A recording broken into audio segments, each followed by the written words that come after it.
ठीक है, तो शुरू करते हैं। मैंने कल की क्लास में आप लोगों को बताया था कि डलहौजी ने जो भी यहाँ पे डेवलपमेंट वर्क कराया, या इसके पहले और भी जो लोगों ने जहाँ जो कुछ भी कराया, उनका मेन काम यही था, या उनका मेन मोटिव ये था कि जो भारत के हिंटरलैंड में, इन्हें हिंटरलैंड कहते हैं, अंदर वाले एरिया को हिंटरलैंड कहते हैं, तो भारत के हिंटरलैंड से जो भी कच्चा माल है, उस कच्चे माल को बंदरगाह तक लेके आओ, और उस इस फिर बंदरगाह से बड़े बड़े जहाज़ों से हम इसको अपने देश में भेजेंगे, अपने जो पेरेंट देश है, यूरोप का जो भी देश है, वहां हम भेजेंगे। हमारे लिए इंडिया के पर्सपेक्टिव से तो यहाँ पे सारा माल कहाँ ब्रिटेन जा रहा था, क्योंकि हम उस समय कॉलोनी बनने की कगार में थे। और तो जो भी हमारे पास, चाहे गुजरात से देखे तो कॉटन उठा रहे थे, बंगाल बिहार वाले एरिया से देखे तो जूट उठा रहे थे, सिल्क उठा रहे थे, इंडिगो उठा रहे थे। ठीक है, और ये जो झारखंड वाला है, ये छोटा नागपुर वाला पठार है, यहाँ से जो नेचुरल रिसोर्सेज हैं वो उठा रहे थे। और ये जो आपका नॉर्थ ईस्ट वाला एरिया, यहाँ से जो लकड़ियाँ हैं वो ले रहे थे। कुल मिला के यहाँ सब उठा के पोर्ट सिटीज में लेके आ रहे थे, और यहाँ से बड़े बड़े जहाज़ों से अपने देश में भेज रहे थे। ठीक है, तो जब मैं रॉ मटेरियल्स बोलूँ तो उसमें एग्रीकल्चरल रॉ मटेरियल्स भी आएंगे, उसमें नेचुरल भी आएंगे, उसमें वुड लकड़ियाँ भी आएंगी, और उसमें मिनरल्स भी आएंगे, कच्चे माल में सब आएंगे, जिससे हम कुछ भी फिनिश्ड गुड बना सकते हैं। ठीक है, तो चाहे उन्होंने हमारे देश में रोड बनवाई हो, रेलवे बनवाए हो, उन सबका मेन मोटिव ये था कि भारत के जो इनलैंड है, मतलब अंदरूनी हिस्सों में जो जो सामान है, उसको हम कहाँ से उठा के उसको लेके आए, कहाँ पे, बंदरगाह की तरफ लेके आए, और यहाँ से अपने देश लेके जाए। और हमारे देश को इन्होंने सिर्फ और सिर्फ कच्चा माल यानी रॉ मटेरियल्स वाला देश बना के रख दिया कि भैया और कुछ आपको काम नहीं देखना है, सिर्फ कच्चा माल उगाइए। तो हमारे देश में उस समय जो फाइन गुड्स बन रहे थे, या फिर फाइन, जैसे मान लीजिए सिल्क की बात हम करें, तो सिल्क भी अलग अलग प्रकार के सिल्क थे। कुछ बड़े ही कीमती सिल्क थे, जिनसे कीमती साड़ियाँ बन रही थी, जिनसे कीमती जामा बन रहा था। इन्होंने बोला वो सब हमें नहीं चाहिए, हमें तो तुम मोटे तौर पे कच्चा कच्चा माल दो, और लो क्वालिटी का माल दो, इसको हम अपने देश में ले जाके जैसे हमें चेंज करना है वैसे कर लेंगे। तो हमारा देश सिर्फ कच्चे माल का निर्यातक बन गया, वो भी कौन सा कच्चा माल, लो क्वालिटी, लो क्वालिटी के कच्चे माल की। ज्यादा अच्छी क्वालिटी का चीज हमें नहीं चाहिए, क्योंकि इन लोगों का कहना है कि भैया हमें तुमसे कच्चा माल लेना है, और उससे हमें फिनिश्ड गुड बनाना है, वो भी मास प्रोडक्शन करना है, उसके बहुत सारा, उससे हमें सामान बनाना है। ऐसा नहीं कि एक दो शॉल बना के हम खुश हो जाएंगे। तो हमारा देश जो कि रॉ मटेरियल्स का उपयोग करके लो क्वालिटी का भी सामान बना रहा था, हाई क्वालिटी का भी सामान बना रहा था, क्योंकि दुनिया भर में अलग अलग तरह के ग्राहक थे, और हमसे डिमांड होती थी, और हम दुनिया भर को देते थे। और इन्होंने सिर्फ हमको क्या बना के रख दिया, कच्चे माल का देश, वो भी लो क्वालिटी वाला। और कोई अच्छी क्वालिटी का मान लीजिए कपास उगा रहा है या सिल्क उगा रहा है, तो उसको बंद कर दिया कि आप ऐसा नहीं करेंगे, आप ठेका लीजिए हमसे, और हम जो जिस क्वालिटी का सिल्क बोल रहे हैं, जिस क्वालिटी का हम कपास बोल रहे हैं, जिस क्वालिटी का हम आपसे मुस्लिम बोल रहे हैं, वही क्वालिटी आप हमको दीजिए। तो शुरू में तो इन लोगों ने प्यार मोहब्बत से बात की थी। और सबसे पहले जब ये आया था ऐसा व्यापारी, आपको हमेशा ध्यान रखना है, जब ये ट्रेडर्स के रूप में आए थे, तो देखिए यूरोप में कुछ होता नहीं था, सब कुछ भारत से होता था। तो मान लीजिए ये जो ए नाम का व्यक्ति है, ये अंग्रेज व्यापारी था, ये भारत से माल लिया मान लीजिए 10 रुपए में, और अपने देश में ले जाके इसको बेचा 20 रुपए में। तो ये बीच का मुनाफा कमा रहे थे, शुरू के 50-60 साल तो इन लोगों ने यही किया, मुनाफा कमाया, कि यहाँ से 10 रुपए का माल खरीदा भारत से, और अपने देश में 20 रुपए का बेचा। हमने वास्को डिगामा वाला भी किस्सा देखा है कि वो यहाँ से मसाले ले गया, और वहां पे 100 गुना मतलब 60 गुना अधिक रेट में बेचा था। तो पहले ये मुनाफा कमाया करते थे, और बाद में इन लोगों ने यहाँ पे हथियाना शुरू कर दिया कि नहीं नहीं, ये पूरा एरिया ही मेरा। तो शुरू में तो ये ट्रेडर्स के रूप में आए थे, बाद में इन्होंने अपनी कॉलोनी बना लिया, और हम जो लोग यहाँ पे कच्चा माल उगा रहे थे या जो भी कर रहे थे, हमको दबा के, डरा के, मार के, धमका के हमसे बोला कि भाई जो हम आपको ऑर्डर दे रहे हैं वही आप करिए। ठीक है, और उसके बाद जब हमने हमारे जो राजा महाराजा थे उस समय के, उन लोगों ने इनको फरमान जारी कर दिए, फ्री ट्रेडिंग राइट्स जारी कर दिए, तब तो इनके वारे न्यारे हो गए। तो शुरू के 50-60 साल जब इन्होंने व्यापार किया है, तब ध्यान रखिएगा, ये कमीशन बेस्ड व्यापार था, कि भाई यहाँ से 10 रुपए का माल लिया, वहां 20 रुपए का बेचा, मुनाफाखोरी बस कर रहे थे। बाद में इन लोगों ने जब यहाँ पे पैर पसारने शुरू किए, तब इन लोग यहाँ के मालिक बन गए। ठीक है, और यही सब सारी बात यहाँ पे लिखी हुई है कि decline in the demand of luxury silk goods, मतलब इन लोगों का कहना था कि भैया अच्छी क्वालिटी का सिल्क, अच्छी क्वालिटी का कॉटन हमको नहीं चाहिए, आप तो बस जो लो क्वालिटी का कॉटन सिल्क है वो दीजिए, क्योंकि भैया अच्छी क्वालिटी का कॉटन सिल्क से शर्ट जो बनेगी वो भी बड़ी महंगी बनेगी, तो महंगी शर्ट खरीदने वाले कितने लोग हैं? इससे अच्छा हम सस्ती शर्ट बनाएं और दुनिया भर को बेचें। ठीक है, तो ये सिर्फ भारत क्या बन गया, सप्लायर ऑफ रॉ मटेरियल्स बन गया, सिर्फ और सिर्फ सप्लायर ऑफ रॉ मटेरियल, और इसका सबसे बड़ा कंज्यूमर ब्रिटिश था।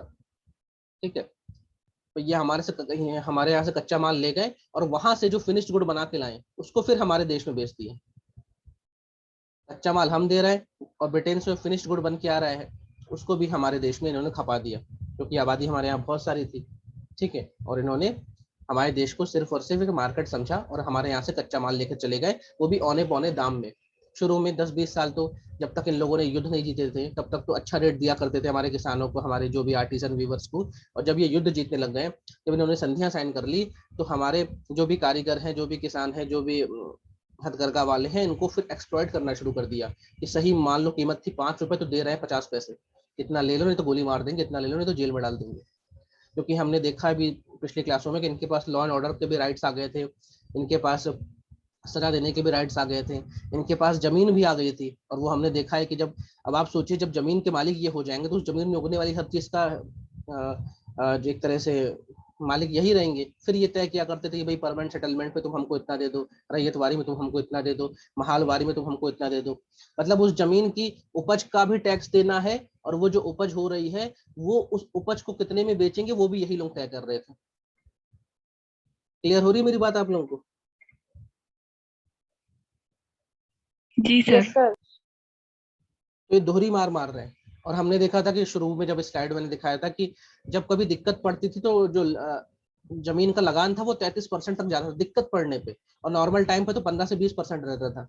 और हमने देखा था जो परमानेंट सेटलमेंट था वो 60% तक टैक्स ले रहा था, और जो वो आपका रैयतवारी था, रैयतवारी भी 60 से 70% तक टैक्स ले रहा था, और महालवारी सबसे ज्यादा 80% तक टैक्स ले रहा था। कहीं कहीं मन मर्जी चल रहा था। तो आपने उस जमीन में जो टोटल उसने कमाई की उसका आपने इतना बड़ा हिस्सा उससे ले लिया, उसके अलावा जो वो उगा रहा है अपनी जमीन पे वो भी आप तय कर रहे हो कि भैया तुम कॉटन ही उगाओगे, तुम कपास उगाओगे, तुम जो भी, मतलब वो तय कर रहे हैं। मिट्टी देख के वो कह रहे हैं कि भैया तुम रबर उगाओगे, वो कह रहे हैं कि तुम कॉफी उगाओगे, वो कह रहे हैं तुम चाय उगाओगे, वो तय कर रहे हैं। उसके बाद वो कॉफी वो चाय की जो वास्तविक कीमत है वो ना देकर ये अंग्रेज तय करते थे कि चलो हम 10 रुपए तुम्हें दे रहे हैं प्रति किलो, जबकि वो हो सकता था उस समय मार्केट में 50 रुपए की कीमत चल रही हो। लेकिन जो इन्होंने तय किया वही इनको दिया।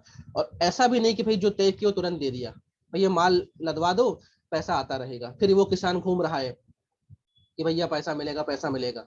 तो इनकी तरफ से तो उसको पैसा मिल नहीं रहा है, लेकिन इनके जो अधिकारी कर्मचारी हैं वो पहुंच जा रहे हैं अगले दिन कि भैया जमीन का लगान दो। तो फिर ये हमने एक सर्कल बताया था कि आपको किसान लगान चुकाने के लिए वो साहूकारों के पास जा रहा है कि भैया अभी तो पैसा दे दो, वहां पे खड़े हैं पुलिस वाले हमसे जमीन का लगान मांग रहे हैं। मतलब उसने जो माल बेचा अंग्रेजों को उसका तो पैसा दिया ही नहीं, उल्टा जमीन का लगान लेने और आ गए।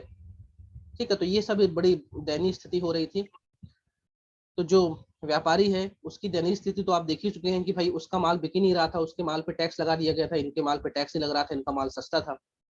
और जो बड़े व्यापारी थे जिन्होंने हिम्मत बांधी कि नहीं नहीं हम देश के बाहर माल बेचेंगे, तो इन्होंने अपने ही देशों में टैक्स लगा दिया कि अगर भारत से कोई माल आ रहा है तो उसको, जैसे आज भी आप लोग देखते हैं, जैसे जब ट्रम्प थे अभी 1.5 साल पहले तक, तो एक गाड़ी है उसका नाम है हार्ले डेविडसन, यूएसए की गाड़ी है। ठीक है, तो भारत सरकार ने इस पे 100% टैक्स लगा दिया था। इसका क्या मतलब है, मान लो वो गाड़ी 10 लाख रुपए की है, तो 10 लाख रुपए इसमें टैक्स लग गया, तो ये गाड़ी कितने की भारत में बिक रही, 20 लाख रुपए की। तो ट्रम्प बड़ा नाराज था भारत से कि आप इतना सारा टैक्स क्यों लगा रहे हो। और भारत कह रहा था नहीं भैया, भाई ये हार्ले डेविडसन गाड़ी महंगी आती है, जिसमें हिम्मत होगी वो टैक्स देके भी ले लेगा। तो ये क्या होता है इसको, अब इससे क्या हो रहा था, हार्ले डेविडसन की जो बिक्री है कम हो रही, लोग बुलेट की ओर जा रहे हैं, रॉयल एनफील्ड की ओर जा रहे हैं, जावा की ओर जा रहे हैं। ये एग्जाम्पल मैं दे रहा हूँ जो अभी लेटेस्ट में करंट अफेयर्स में। ऐसा ही उधर भी होता था कि भैया भारत का माल मान लो 10 रुपए का है, इस पे एक काम करो 100% टैक्स लगा दो, मतलब ये 10 रुपए का माल 10 रुपए टैक्स तो हो गया 20 रुपए का। अब जब 20 रुपए का माल अमेरिका में बिकने पहुंचा भारत का, तो वो तो वहां महंगा हो गया बाई डिफॉल्ट, क्योंकि उस पर टैक्स इतना लग गया, तो इसका माल कोई खरीदा ही नहीं। तो ये करती है सरकार इसको, जिसे कहते हैं रेस्ट्रिक्शंस, या इम्पोर्ट में रेस्ट्रिक्शंस लगा देती है सरकार। ठीक है, और फिर उसको देखते हुए अमेरिका ने भी सैंक्शंस लगा दिया भारत पे कि भारत का सामान जब जाएगा तो वहां पे एक जीएसपी स्टेटस था वो भी हटा दिया, वो अलग बात है। लेकिन ये आज भी हो रहा था, 400 साल पहले भी हो रहा था, 300 साल पहले भी, और हमारा माल वहां भी नहीं बिक रहा है, हमारा माल भारत में भी नहीं बिक रहा, क्योंकि अंग्रेजों का जो माल है वो टैक्स फ्री और हमारे पे टैक्स लग रहा है, क्योंकि जो भी बंगाल का नवाब है या अवध का नवाब है उसको तो पैसा चाहिए, अंग्रेजों से वो ले नहीं सकता, क्योंकि भाई संधि साइन हो गई, तो वो किससे लेगा, आम भारतीय से लेगा। तो आम भारतीय जब टैक्स देगा तो उसका माल बाय डिफॉल्ट सस्ता हो, महंगा हो ही जाएगा। ठीक है। और इस चक्कर में बहुत सारे ऐसे लोग जो कि पुश्तों से कुछ काम करते आ रहे थे ट्रेडिशनली, मान लीजिए कोई घड़ा बनाने वाला काम कर रहा था, कोई चित्रकारी का काम कर रहा था, कोई मूर्ति कला का काम कर रहा था, कोई कठपुतली का काम कर रहा था, पीढ़ियों से काम करते आ रहे थे, उन लोगों का काम धंधा बंद हो गया, क्योंकि अब उनके सामान की कोई कीमत ही नहीं रहेगी। और फिर ये सब लोग कहाँ निकलेंगे, अल्टीमेटली कहाँ जाएंगे, खेती की ओर जाएंगे, एग्रीकल्चर की ओर जाएंगे। जैसे अभी 2021-20 में हमने देखा है कि पूरा मुंबई यानी पूरा महाराष्ट्र, पूरा कर्नाटका, पूरा आंध्रा खाली हो के किधर गया, वापस बिहार यूपी चला गया। और बिहार यूपी में ऐसा तो है नहीं कि वहाँ बहुत सारी जॉब है, अगर बिहार यूपी में जॉब होती तो बिहारी बाबू बॉम्बे क्यों जाते या आंध्रा क्यों जाते। लेकिन अब यही बिहारी बाबू वापस लौट गए हैं कोविड के समय, तो वहां तो जॉब है ही नहीं, तो वहां फिर वही उनके पास छोटे छोटे खेत हैं, उस खेत में वैसे भी 4 लोग पहले से काम कर रहे थे, 2 लोग और आके काम करने लग गए। तो उस खेत की तो जो उपज है, ईल्ड है, वो तो फिक्स है ना, लेकिन अब हिस्सेदार 6 हो गए, 8 हो गए, खा रहे हैं सब, जी रहे हैं, लेकिन वो लाइफ स्टैंडर्ड नहीं है जो मुंबई दिल्ली में मेंटेन कर रहे थे। और यही उस समय भी हो रहा था, जब ट्रेडिशनल काम करने वालों से आप उनका काम छीन लेंगे। और भारत को इन्होंने क्या बोला, सिर्फ कच्चे माल की दुकान बनाई, सिर्फ कच्चे माल की, कि तुम्हें कच्चा माल पैदा करके हमको देना है। तो भारत में जो फिनिश्ड गुड बन रहे थे उनको तो इन्होंने धीमे धीमे खत्म ही कर दिया। ये एक फिगर है, ये सिर्फ समझाने के लिए है कि भाई 1785 में भारत से जो कच्चा माल जा रहा था, ब्रिटेन जा रहा था, ब्रिटेन इम्पोर्ट हो रहा था, वो था 11 मिलियन। ठीक है। और 1850 मतलब अगले 70 साल में ये 588 मिलियन हो गया। आप बस इतना बस देखो कि पहले मान लो भारत से 11 रुपए का कच्चा माल जा रहा था, और अब कितने का जा रहा है, लगभग 600 रुपए का। अब आप देखिए कितना बड़ा जंप हो गया, मतलब भारत से जाने वाला कच्चा माल कितना अधिक हो गया। अगर यही पक्का माल होता या फिर फिनिश्ड गुड होता तो अच्छी बात होती कि भाई फिनिश्ड गुड हमने बेचा तो हमें पैसा मिलता, लेकिन यहाँ पे सिर्फ कच्चा माल जा रहा। और आउटपुट देखिए, आउटपुट ब्रिटेन में 1785 में सिर्फ 40 मिलियन मिलियन कपड़े होते थे, ये किलो में लिखा हुआ है 40 मिलियन। मतलब आप फिगर देखो कि ब्रिटेन में देखो ना कच्चा माल था, है ना, ब्रिटेन में कोई रॉ मटेरियल्स नहीं था, और ब्रिटेन में जो कपड़ों की जो प्रोडक्शन है वो भी 40 थी मोटे तौर पे। और देखिए विद इन 70 ईयर्स उसकी प्रोडक्शन 2025 हो गई। अब आप देखिए मतलब जो आदमी 40 रुपए का कपड़ा बना रहा था, अब 2000 का कपड़ा बना रहा है 70 सालों में, तो उसके पास कच्चा माल कहाँ से आया, भारत से लेके आया। भारत से 11 रुपए का कच्चा माल सिर्फ जाया करता था, वो 600 रुपए का पहुंच गया। अब ये जो इतने सारे कपड़े बने ये अल्टीमेटली गए कहाँ, भारत में गए।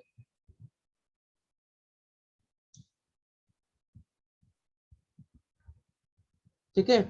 तो ये एक फिगर है कि आप देखिए किस तरह ये एलबीएस जो होता है, एलबी होता है ना, ये जो कपड़े कपड़ों की इकाई होती है उसे यार्न कहते हैं, यार्न। उस उसको तौलने का एक पैमाना है, यार्न को तौलने। जैसे थान नहीं होता, कपड़े का एक थान होता है, आप लोग कभी गए हो अगर उस दुकानों में जहाँ पे आपने कपड़ा कटवाया हो, तो वहां पे थान के थान दिखाते हैं कि हमारे पास एक थान आया है, उसे हम यार्न कहते हैं। और उसको तौलने की इकाई होती है एलबी, है ना। तो आप एक एग्जाम्पल बस, ये फिगर बस आप देखिए कि जिस देश में कच्चा माल नहीं है, ब्रिटेन में कच्चा माल नहीं है, कपड़े बनाने के कच्चे माल, बस वहां पे मशीन आ गई थी, तो उन्होंने कच्चा माल भारत से उठाया, और जो फॉर एग्जाम्पल 40 शर्ट बना रहा था, अब वो कितनी शर्ट बना रहा है, 2000 शर्ट। अब आप देखिए कितना बड़ा जंप ब्रिटेन में। और ये शर्ट बना के भारत में ही बेचेगा, पैसा कमाएगा। और भारत जो सिर्फ 11 रुपए का कच्चा माल बेचता था, उसको मार पीट कर डरा डरा के धमका के उससे 600 रुपए कच्चा माल ले लिया। तो इससे आपको दिख रहा है कि भारत एक रॉ मटेरियल्स की एक्सपोर्टिंग कंट्री बस बन के रह गया। सिर्फ कच्चा माल तुम दो और बाकी फिनिश्ड गुड जो है वो तो हम बना के तुमको वापस करेंगे। ये एक फिगर है, बस एक छोटा सा फिगर। आप देख सकते हैं कि 70 सालों में, जैसे अभी वर्तमान सरकार 70 साल करती है, तो अब उस समय का 70 साल कितना खतरनाक था आप देखिए। ठीक है। हमारा देश, हमारे सोने की चिड़िया को, चिड़िया से सोना तो हट ही गया है, चांदी बचा है, और अभी तो हमारी चिड़िया में कुछ नहीं बचा है, पीतल भी नहीं है इस समय, है ना। उसके बाद यहाँ पे एक लाइन लिखिए, cotton manufacturers form between 40 and 50% of the annual declared value of all British exports between 1816 से 1848। का मतलब है कि 1816 से लेकर 1848 तक भारत में जो भी कॉटन के कपड़े, कॉटन का कपड़ा आया बन के, कॉटन का, उसमें 50% तक का कपड़ा तो ब्रिटेन से ही आया था। मतलब अगर मेरे देश में उस समय 10 शर्ट बिक रही थी तो उसमें 5 शर्ट थी भारतीय और 5 शर्ट थी ब्रिटेन। जबकि आप सोचिए ब्रिटेन में कच्चा माल था ही नहीं, रॉ मटेरियल्स थे ही नहीं, बस उनके यहाँ मशीन थी। हमारे यहाँ से कच्चा माल ले गए, वहां से फिनिश्ड गुड बना के भारत में डंप कर दिया। और ये तो सिर्फ 1848 तक का फिगर है। उसके बाद जो हुआ तो वो तो इसी की वजह से, तो ये सब की वजह से क्रांति होगी। अब ध्यान रखिएगा, एक रामलाल, एक श्यामलाल, एक कबीर, एक रहीम, जो कुछ और धंधा कर रहा था आपने उसका धंधा खराब कर दिया। एक किसान जो अच्छे से अपना घर चला रहा था, आपने उसको आ, आ, उसकी उपज का बहुत बड़ा हिस्सा टैक्स में लेना शुरू कर दिया। आपने उसके घर के और लोगों को जो दूसरा काम कर रहे थे उनको बेरोजगार करके किसानी में डाल दिया। ठीक है, आपने उस किसान जो कि अपनी मर्जी से खेती किया करता था, आपने उसको फोर्स किया कि तुम्हें यही उगाना है। वो किसान जिसको अपनी उपज का अच्छा मूल्य मिला करता था, उस किसान को आपने मनमाना दाम दिया। मनमाना मतलब अपने मन का, मालूम चला 10 रुपए देना था, आपने 2 रुपए दिया, 1 रुपए दिया, ठीक है भगो यहाँ से, जितना दे दिया उतना उतने में खुश रहो। इस वजह से आप देखिए कौन कौन गुस्सा होगा भारत में। अभी तक जितना आपको समझ में आया होगा, किसान गुस्सा है, जो आर्टिसंस है, जो आर्टिस्ट लोग हैं, कलाकार लोग हैं, जो राजा महाराजाओं के दरबार में गाना गाते थे या फिर डांस करते थे, उन सब बेरोजगार हुए। राजा के पास पैसा ही नहीं बचा तो क्या सब डांस गाना सुनेगा। जो हैंडीक्राफ्ट्स वाले हैं, हथकरघा वाले जो हाथ से सामान बनाया करते थे, वो बेरोजगार हो रहे हैं क्योंकि हमारे देश में ये सब चीज को खत्म कर दिया टैक्स लगा के। जो बुनकर है, जो वीवर्स हैं, जो कपड़ा उद्योग में लगे हुए थे, वो सब बेरोजगार हो गए क्योंकि हमारे देश में कपड़ा बन ही नहीं रहा है। सारा तो कच्चा माल लेके जा रहे हैं यहाँ से और फिनिश गुड हमारे पास आ रहा है। हमारे देश में जो मार्केट वाले थे, जिनकी दुकान थी, जो जिनका किराए से कुछ चलता था, जिनके पास बैलगाड़ी थी, कुछ और था, जो भी जिसे कहते हैं ना टर्सरी गुड्स सर्विसेज, तो भाई एक जगह अगर मार्केट चलता है तो उस मार्केट के आसपास चाय वाला भी होता है, समोसा वाला भी होता है, ठीक है, नाई भी होता है, दर्जी भी होता है। पूरे मार्केट के आसपास पूरा मार्केट ही यहाँ खत्म हो गया क्योंकि यहाँ पे कोई चीज बन ही नहीं रहा है, यहाँ सिर्फ कच्चा माल जा रहा है। तो पूरा पूरा मार्केट कोलैप्स होगा तो हर तरह के धंधे वाले बर्बाद होंगे। शुरुआत में हाँ, सबसे पहले जो प्रभावित हुआ वो टेक्सटाइल वाले थे, नो डाउट, लेकिन उसके बाद धीमे धीमे हर उद्योग वाले बर्बाद होंगे। और सबका बोझ किस पर आएगा? सारी दुनिया का बोझ हम उठाते हैं किस पर? खेती पर। 2021-20 में भी खेती पर आ गया और तब भी आ गया। जब खेती पे आ गया तो प्रति व्यक्ति आमदनी भी खत्म हो गई, कम हो गई, और लोगों का जीवन स्तर भी गिर गया।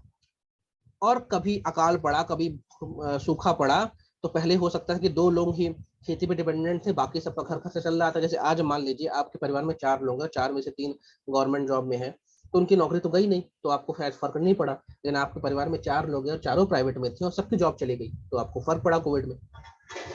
तो अब एग्रीकल्चर पे पड़ गया था लोड। और अगर सूखा आया, मानसून आया, कुछ भी आया, तो भैया अंग्रेज तो आके लगान ले गया मारपीट की, भैया जो है तुम्हारे घर में वो दो, तुम्हारी बकरी ले जाएंगे, तुम्हारे घर का सामान ले जाएंगे, तो सब तो वो लूट के चला गया और बाकी इनके पास खाने को नहीं बचा। पहले 2 ही लोग थे एग्रीकल्चर में डिपेंड, अब घर के बाकी लोग भी आ गए, तो अब ये लोग 8 लोग हो गए। अब 8 के 8 भूखे मरेंगे। इसलिए हम देखते हैं कि जब फेमाइन आया तो उसमें 1/3 की बात जब आती है, या 1/4 पॉपुलेशन साफ हो गई बंगाल की, वो इसलिए हुआ कि अब ये लोग भूखे मरने की नौबत आ गई। मोर देन 60-70% तो अनाज अंग्रेज ले गया लगान के रूप में। इनका जो पेमेंट है वो इसने दिया भी नहीं, और जो लोग काम धंधा कर रहे थे उनका काम धंधा बर्बाद कर दिया, पूरी हमारी ट्रेडिशनल इकोनॉमी को बर्बाद कर दिया। और फिर प्रति व्यक्ति ना आय बची, ना प्रति व्यक्ति फूड सिक्योरिटी बची, और फिर इतनी बड़ी मिजरेबल कंडीशंस होगी। ठीक है, अब इन्हीं में से बहुत सारे नौजवान जो कुछ समय तक एग्रीकल्चर में डिपेंडेंट थे, वो सब किसकी ओर जाएंगे? आर्मी की ओर चले जाएंगे। वो सब सेना की ओर चले जाएंगे। ठीक है यार, अंग्रेजों की सेना में भर्ती हो जाते हैं, कुछ तो पैसा मिलेगा अंग्रेजों के, क्योंकि क्योंकि उस समय जो आर्मी में नहीं जाता था कोई, क्योंकि मैंने बोला था, शायद पहली क्लास में बोला था कि उस समय ये कॉन्सेप्ट था कि नौकरी सबसे निकृष्ट होती है, नौकरी नहीं करना। उत्तम खेती, मध्यम व्यापार, निकृष्ट नौकरी। और यार जो भी नौकरी है वो तो निकृष्ट थी, लेकिन अब भाई मजबूरी में मरता क्या ना करता, वो नौकरी में गया। और नौकरी में उस समय आर्मी में रिक्रूटमेंट थी, क्योंकि हमने देखा कि जो भी गवर्नर जनरल आए हैं उनका यही कॉन्सेप्ट था कि अच्छे पदों में भारतीय को मत रखो। तो भारतीय कहाँ जाएंगे? पढ़े लिखे भी नहीं थे भारतीय उस समय ज्यादा, बस ये था कि भैया शरीर अच्छा कटता है, दौड़ लेते हैं, तो भैया आर्मी में रख लो। वो तो पढ़ाई लिखाई जब शुरू होगी तब भारतीय लोग क्लर्क रूप में जाएंगे या और भी पोस्ट में जाएंगे, लेकिन वो भी 1900 के बाद जाना शुरू होंगे। लेकिन ये तो बात तब की बता रहा हूँ मैं, 1760 की। तो उस समय ये लोग सिर्फ आर्मी में जाना शुरू हो गए। और फिर इन लोगों के साथ हमने देखा कि आर्मी में ही बोला गया भाई तिलक मत लगाओ, चंदन मत लगाओ, 1857 क्रांति के पहले बहुत सारी चीज थी। वेल्लोर म्यूटनी में जो हुई थी 1806 में, उसमें भी यही रीजन था कि बोला था कि भाई जनरल इन्वेस्टमेंट एक्ट आया था कि भाई जो भी व्यक्ति है जिस भी धर्म का, वो धार्मिक चिन्ह ना लगाए। मुस्लिम अपनी दाढ़ी काट दे, हिंदू अपनी चोटी काट दे, हिंदू अपना तिलक हटा दे, मुस्लिम अपनी टोपी हटा दे। तो फिर इन लोगों को लगा यार एक तुम लोगों ने हमारा धंधा खराब किया, हम बेरोजगार हो गए, हम मजबूरी में आर्मी ज्वाइन की, और अब तुम हमारे धर्म में भी आक्षेप कर रहे हो। और फिर हमने देखा कि सती प्रथा आया, और भी जो चेंजेस आए कि नर बलि पे रोक लगाई या शिशु भ्रूण हत्या पे रोक लगाई।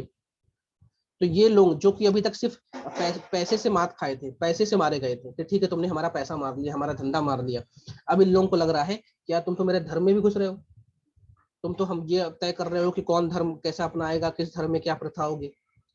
फिर इन लोगों ने वो एक एक्ट ला दिया था, भागा सिस्टम वाला एक्ट, कि भैया अगर हिंदू का बेटा धर्म परिवर्तन भी कर लेगा तो भी पिता की संपत्ति मिलेगी। तो इन सब चीज को देखकर भारतीय और गुस्सा होंगे।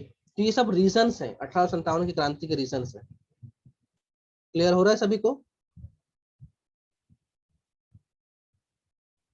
Yes sir. जी सर।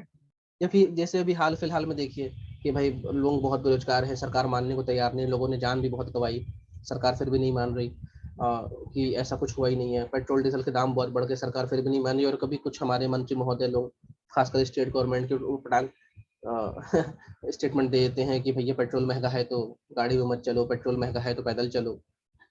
तो इससे क्या जनता का गुस्सा फूटता है, जनता को गुस्सा आता है। लेकिन अब हमारे देश में इस तरह क्रांति नहीं होगी, ना ये एक्सेप्टेबल है क्रांति हो। लेकिन इसी तरह की कुछ मतलब इससे भी कई गुना ज्यादा एट्रोसिटीज अंग्रेज कर रहे थे, ठीक है, और इसीलिए इंसान परेशान हो रहा था। और फिर उसको कोई एक कारण चाहिए होगा, और वो जो कारण था वो मंगल पांडे वाला कारण निकलेगा, वो हम देखेंगे क्या हुआ था। जैसा कि हमने बोला, सबसे पहले जो बर्बाद होने वाला सेक्टर था वो टेक्सटाइल सेक्टर था, कपड़ा उद्योग था।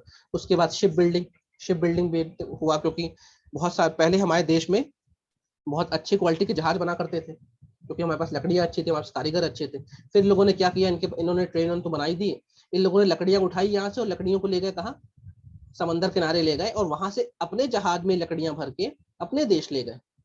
देखिए इनकी चाल देखिए। हमारे देश की नेचुरल रिसोर्सेज को, पहले क्या होता था, भारत में सब कुछ बनता था, हजारों सालों से हमारे यहाँ शिप बिल्डिंग चल रही थी, हजारों सालों से। सिंधु घाटी सभ्यता में भी हमारे पास बहुत बढ़िया जहाज थे, तभी तो हम दुनिया भर में व्यापार कर रहे थे। फिर इन लोगों ने क्या किया, हमारे देश की लकड़ियां उठाई, जंगल कटवाए। जब जंगल काटोगे तो भाई आदिवासी परेशान होगा, क्योंकि भाई उसका जंगल से उसको जिसे कहते हैं फॉरेस्ट प्रोड्यूस मिल रहे थे, उसको खाना पीना चल रहा था। और जंगल काटोगे तो वो आदिवासी पगलाएगा। हम देखेंगे अगला चैप्टर हमारा जो रहेगा वो ये रिवॉल्ट पे ही रहेगा, वो कहाँ कहाँ कैसे विद्रोह हुए। तो जो शिप बिल्डिंग वाला पूरा काम धाम था, इन्होंने यहाँ से लकड़ियां उठाई और इस लकड़ी को लोड किया और अपने देश ले गए, और वहां पे जहाज बनाना शुरू किए। और इतने अच्छे अच्छे जहाज इन लोगों ने बनाए कि बाद में फिर ये दुनिया भर को रूल किए, दुनिया भर को रूल किया। जैसे कि हम ब्रिटेन के बारे में कहते हैं कि इसका सूरज कभी डूबता नहीं था, उसमें सबसे बड़ा इनका जो रोल था वो इनकी नेवी का था। और नेवी चली कैसी, जहाज से चली। आज तो जहाज एल्यूमिनियम के बनते हैं, लोहे के बनते हैं, पहले लकड़ियों के जहाज बना करते थे मोटे तौर पे। और ये सब लकड़ियां कहाँ से ले आ रहे हैं, भारत से काट कर ले आ रहे हैं। तो मतलब ये हमारे जंगल तबाह कर रहे हैं, और जंगल में डिपेंडेंट जो भी लोग हैं, चाहे जानवर हो चाहे आदिवासी हो, उनको परेशानी होगी। उसके बाद हमारे पास मेटल वर्क्स बहुत अच्छा होता था। जैसे कि आज आप लोग मध्य प्रदेश में जानते होंगे कि जो दतिया है वो तांबे के लिए बड़ा प्रसिद्ध है ना। तो मेटल वर्क्स हमारे यहाँ बड़ा अच्छा होता था। मेटलर्जी हमने खोज के दी है दुनिया को, किस तरह मेटल्स का सही उपयोग करें, कितने अनुपात में कौन कौन से मेटल को ऐड करेंगे तो कौन सा अलॉय बनेगा, है ना। इन्होंने ये मार्केट भी खत्म कर दिया। इन्होंने बोला सिर्फ कच्चा माल हमें चाहिए। अच्छा, आप हमें कोयला दो, आप हमें लोहा दो, आप हमें चांदी दो, आप हमें तांबा दो, सब हम हमारे देश में कई सारी खदानें खोद दी, सारा सामान उठाया, जहाजों में लादा, अपने देश ले गए, और वहां पे मशीनों से उन्होंने नई नई चीज बनाई और फिर हमारे देश में बेची। मतलब कुल मिला के आप देखिए, हर सेक्टर में हमारा जो हुनर था उसको खत्म कर दिया, सिर्फ उस सेक्टर का कच्चा माल उठाया यहाँ से। अब आप जहाँ जैसे अभी 5-8 दिन पहले से कंट्रोवर्सी चल रही है कि मध्य प्रदेश में एक जगह है, उसका नाम है बकसवाहा। बकसवाहा, ये छतरपुर में पड़ती है जगह, छतरपुर में बकसवाहा। यहाँ पे क्या हुआ, हीरे की बहुत बड़ा भंडार मिला है। अब लेकिन इसके ऊपर लगे हैं बहुत बड़े बड़े जंगल, बहुत बड़े जंगल लगे हैं। अब सवाल ये हो रहा है कि भैया ये बकसवाहा जो माइन है, ये बिरला उसको मिली है, बिरला समूह को, पहले रियो टिंटो को पास थी, ऑस्ट्रेलिया वाले के पास, वो भाग गया, भैया भगा दिया हमने उसको। अब सवाल ये कि अगर हीरा निकालना है तो पहले जंगल काटने पड़ेंगे, फिर जमीन खोदनी पड़ेगी तभी हीरा निकलेगा। तो उस तरह अगर जब ये मेटल वर्क्स वाला जो हमारा मार्केट इन्होंने खत्म किया, तो इन्होंने किया क्या, पहले तो जंगल काटे, पहले खुदाई मतलब चेक किया कहाँ कहाँ क्या क्या मिनरल्स मिलते हैं। फिर पता चल गया भाई यहाँ पे कोयला है, ठीक है, बालाघाट के मलाज खंड में यहाँ पे कॉपर मिलेगा, तो फिर वहाँ के जंगल साफ किए, जंगल काट के लकड़ियाँ ले गए जहाज बनाने के लिए। उसके बाद वहाँ पे जो आदिवासी थे उनको मार के भगा दिया, वहाँ के जानवरों का शिकार करके उनको भगा दिया, फिर जमीन को खोद दिया और वहाँ से सारा मिनरल्स उठाए और अपने देश ले गए। ये एक्सप्लॉइट कर रहे हैं हमें सिर्फ और सिर्फ हमारे देश का कच्चा। आप जो करना है करते ना साहब, हमारे देश में ही करते, हमारे देश से ही निकालते कॉपर, हमारे देश से ही कॉपर के सामान बनाते, हमारे देश से लकड़ी निकालते, हमारे देश में ही मशीन लगा के जहाज बनाते, हमें कोई दिक्कत नहीं होती। लेकिन आपने सिर्फ हमारे देश का उपयोग किया, दोहन किया, इसीलिए इस हमारा देश कॉलोनी कहलाया। कॉलोनी मतलब यही होता है कॉलोन की, ये जो कॉलोनी है ये अपना जो पेरेंट देश है, मतलब जो इस पे रूल कर रहा है, उसकी आर्थिक जरूरतों की पूर्ति करता है। तो कॉलोनी की एक अच्छी डेफिनेशन है, colony is a that state which fulfil the economic and strategic needs of his parent company, his parent nation. मतलब हमारे देश में रूल कौन कर रहा था, ब्रिटेन रूल कर रहा था। तो ब्रिटेन की जो भी आर्थिक और सामरिक जरूरतें थी, उसका उसका जो जिसे कहते हैं उसकी पूर्ति भारत कर रहा था। तो जो देश किसी और देश की पूर्ति करे उसकी जरूरतों की, वो देश उस देश की कॉलोनी कहलाता है। तो भारत पूर्ति कर रहा था, इसलिए भारत क्या थी, ब्रिटेन की कॉलोनी थी। ठीक है, तो यूरोपियन नेशन ने दुनिया भर के देशों में कब्जा किया और वहां से सिर्फ यही खेल किया, कच्चा माल उठा के ले गए और वो अपनी मशीनों में लगाया और उससे फिनिश गुड बनाया और पैसा सर कमाया। आपकी आवाज ऑडिबल नहीं है। ग्लास पेपर का बहुत अच्छा हमारे पास सर आवाज नहीं आ रही है। मार्केट था, उसको बर्बाद कर दिया इन लोगों ने। ठीक है, ग्लास आप लोग जानते हैं कि सिलिका से बनता है। ठीक है, पेपर किससे बनता है, पेपर पल्प से बनता है। उसके इधर साइड बड़े अच्छे जंगल थे हमारे पास, सारे जंगलों को काटा, लकड़ियां काट के पल्प निकाल के ले गए। सब कुछ हमारे यहाँ बनता था, लेकिन ये उठा के ले गए हमारे यहाँ से, सिर्फ कच्चा माल ले गए हमारे देश को, जिसे कहते हैं ना लूट के ले गए। जैसे लुटेरे आते थे, डाकू आते थे ना, वैसा इन लोगों ने काम किया। डाकू आए, लूट के ले गए, गब्बर सिंह आया, सब लूट के ले गया। मेरी आवाज ऑडिबल है सभी को? Yes, sir. क्लियरली।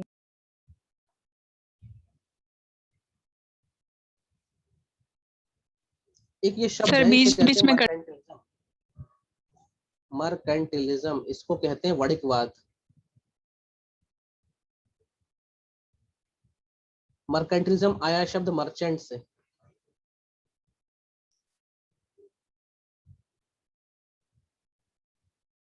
मर्चेंट आप लोग जानते हैं, ठीक है, मर्चेंट क्या, मर्चेंट लोग कौन से होते हैं?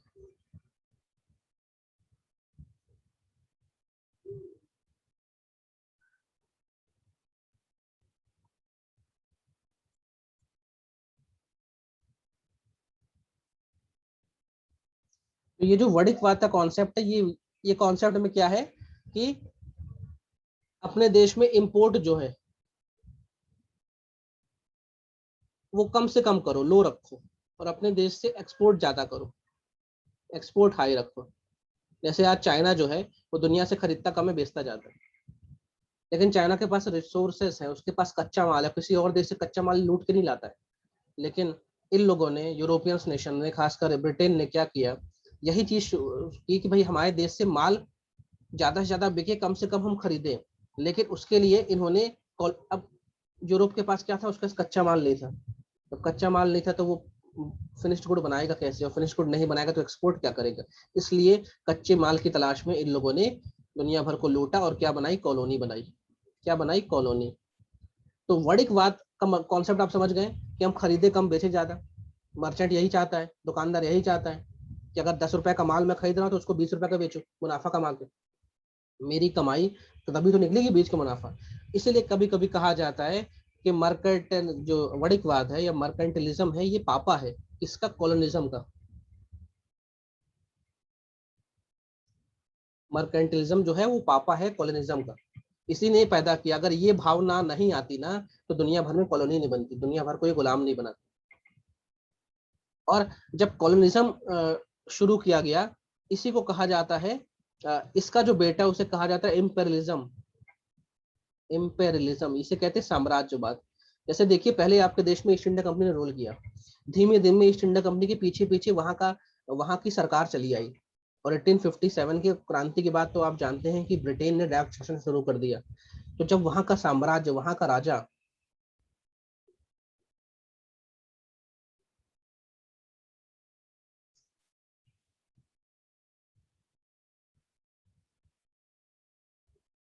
तो जब वहाँ का साम्राज्य या वहाँ का राजा किसी देश में आके रूल करने लग जाए, उसे कहते हैं साम्राज्यवाद या इम्पेरियलिज्म। तो देखिए सबका पापा कौन है, ये वाणिज्यवाद या मर्केंटिलिज्म। और ये वाणिज्यवाद या मर्केंटिलिज्म का जो मेन वो है, क्रक्स है, वो है प्रॉफिट। सब खेल है मुनाफे का। हमें ज्यादा से ज्यादा प्रॉफिट चाहिए, ज्यादा से ज्यादा प्रॉफिट चाहिए। जैसे आपने देखा वास्को डी गामा आया, वो मर्केंटिलिज्म करने आया था कि भैया यहाँ से माल लूंगा और प्रॉफिट में बेचूंगा। धीमे धीमे उसने बोला कि ये कब तक एक से लूंगा दूसरे को बेचूंगा, जो दे रहा है मुझे, जिस दुकान से मैं माल खरीदता हूँ उसी दुकान पे कब्जा कर लेता हूँ ना, वो पूरी दुकान मेरी हो जाएगी। और फिर इसी भावना से उन्होंने शुरू किया कॉलोनी बनाना कि भैया तुम मेरे अंदर काम करोगे, तुम मेरे अंडर हो। जब कॉलोनी बन गई तो धीमे धीमे फिर वहां का जो राज परिवार है वो उसका इंटरेस्ट जगा और उसने उसको कहा साम्राज्यवाद, इंपीरियलिज्म। इसलिए जब भी आप ध्यान देंगे दुनिया भर में जो भी देश आजाद हुए हैं, वो वो किससे आजाद हुए हैं, वो साम्राज्यवाद से इंडिपेंडेंस मिली है उनको। और हर देश में यही था कि कोई प्राइवेट कंपनी गई है यूरोप की, वहां के लोगों को मारा है, पीटा है, जो भी लड़ाई झगड़ा किया है, ट्रीटी की, संधि की है, धीमे धीमे उनको कॉलोनी बनाया है।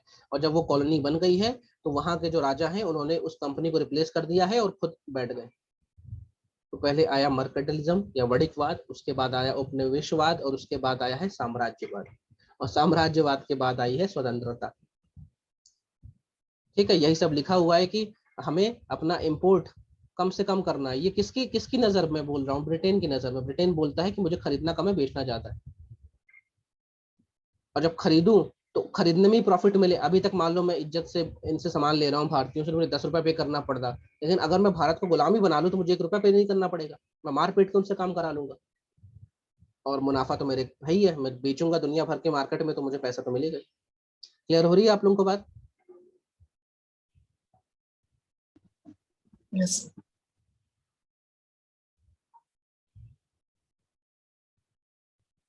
और जब इतना बड़ा काम करेंगे, इतना बड़ा व्यापार करेंगे, तो हमें नेवी भी चाहिए। इसीलिए हमने देखा है कि दुनिया में जिसकी नेवी अच्छी है वही सुपर पावर बना है।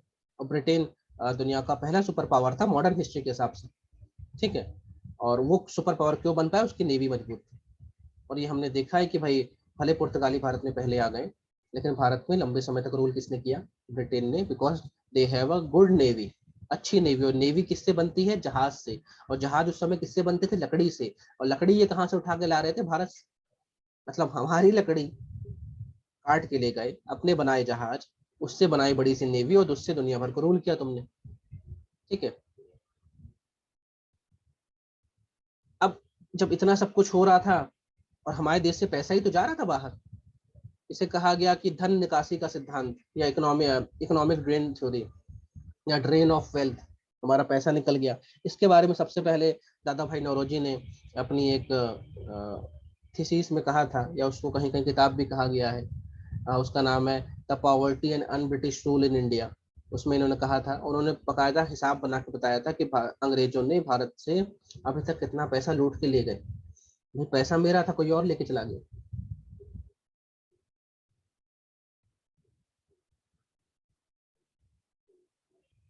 यार ये, hello hello hello,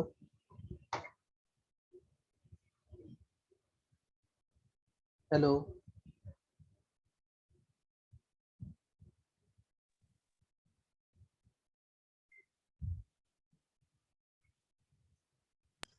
yes sir.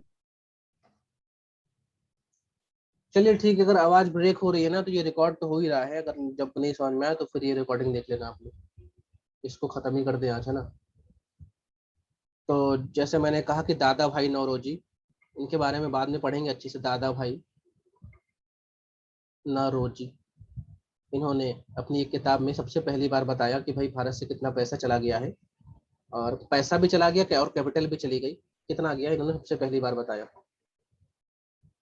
और बाद में इसमें सबसे अच्छा काम किया आरसी दत्त ने।